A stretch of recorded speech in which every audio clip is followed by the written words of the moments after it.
स्वागत है आपका सिटीजन वॉइस में। मैं हूं शब। यूपी विधानमंडल सत्र के दूसरे दिन हंगामे के साथ कार्यवाही शुरू होने के बाद सत्ता पक्ष और विपक्ष में सवाल जवाब हुए।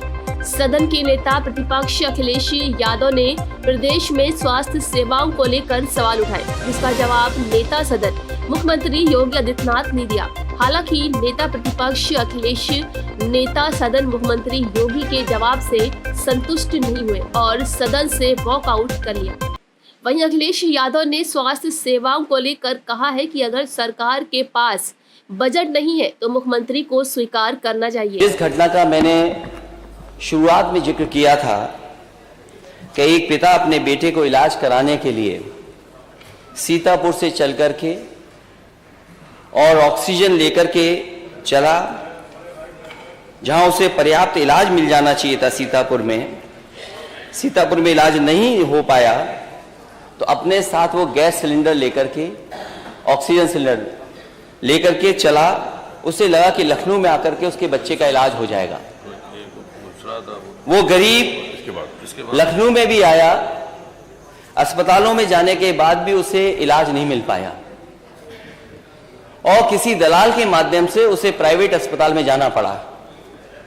और अब जानकारी मिली है कि बच्चे को भर्ती को लेकर के मानव अधिकार ने नोटिस दिया है सरकार को और उस इंस्टीट्यूशन को कि आखिरकार बच्चे का इलाज क्यों नहीं हो पा रहा है और उसको भर्ती क्यों नहीं किया गया, ऑक्सीजन क्यों नहीं मिल पाई। ये तो एक घटना है, लेकिन अगर हम घटनाओं को जाएं और घटनाओं के बारे में जानकारी करें, यहां माननीय सदस्य ग्रामीण क्षेत्र से सब आते हैं।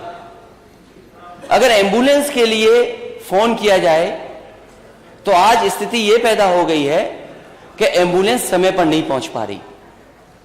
और अगर ग्रामीण क्षेत्र से कहीं से फोन आया होगा 108 एम्बुलेंस के लिए, तो वो एम्बुलेंस नहीं पहुंची है।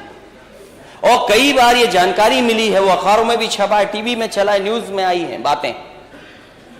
एम्बुलेंस तब मिली है जब कुछ उस पर पैसा वसूल लिया गया है, और अगर मरीज पैसा नहीं दे पाया है तो उसको वहीं उतार दिया गया। ये 108 सुविधा और 102 सुविधा इसलिए उत्तर प्रदेश में चलाई गई थी और समाजवादी सरकार में शुरू की गई थी कि कम से कम ग्रामीण क्षेत्र में जो लोग दूर दराज में हैं और गरीब हैं, उनके पास इंतजाम नहीं अस्पताल पहुंचने का, वो फोन मिलाएं, जल्दी से जल्दी एम्बुलेंस आए और वो अपने इलाज करा सकें। पहले तो एम्बुलेंस नहीं आ रही है। एम्बुलेंस अगर आ भी जाए तो अस्पताल पहुंच करके इलाज नहीं है वहां पर, क्योंकि पर्याप्त डॉक्टर नहीं है। डॉक्टर किस समय आएंगे ये भी जानकारी नहीं है। अगर इलाज के लिए डॉक्टर मिल गए, पर्चा बन गया, देख लिया डॉक्टर ने, तो जांच के लिए कहां जाए और बिना जांच के क्या इलाज होगा। अगर उसकी जांच नहीं होगी तो इलाज क्या होगा। एक्सरे के लिए, जांचों के लिए कोई इंतजाम नहीं सरकार के पास। और फिर दवाई का जहां संकट है, बड़े पैमाने पर संकट है। और इधर जो खबरें आई हैं अखबारों की, मैं जिक्र नहीं करना चाहता हूं, लेकिन फिर भी जो जानकारियां मिली हैं, हमारे लोग मौके पर पहुंचे।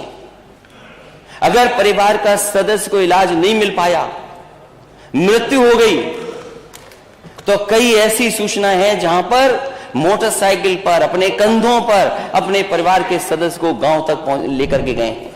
इसका जवाब देते हुए मुख्यमंत्री योगी आदित्यनाथ ने अखिलेश यादव पर पलटवार करते हुए कहा है कि उपदेश दूसरों को देना बहुत ही आसान है। उससे बहुत स्पष्ट हो रहा था कि परोपदेश कुशल बहु तेरे।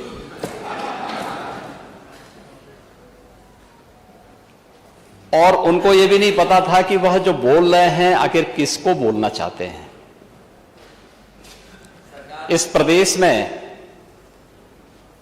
4 बार समाजवादी पार्टी की सरकार रही है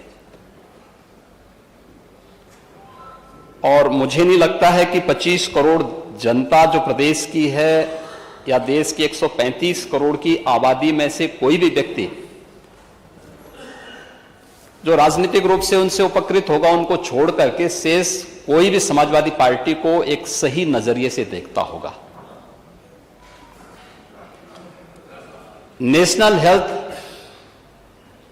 national family health survey 4th और 5th